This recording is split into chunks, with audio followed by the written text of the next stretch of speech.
Okay, today we are going to make our family's favorite muffin recipe. No lie, they are absolutely delicious.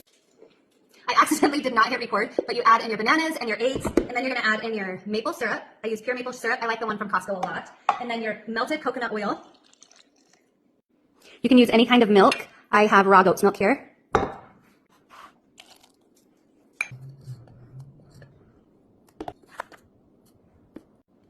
Now once you have all of those ingredients in, you're going to start it up again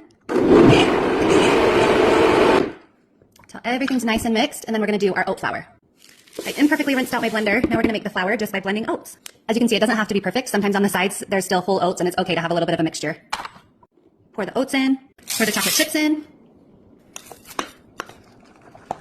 So much goodness in one bowl.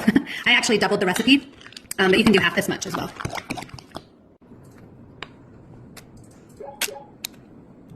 Okay, they're ready for the oven. Now pop them in there at 350 for 18 to 20 minutes.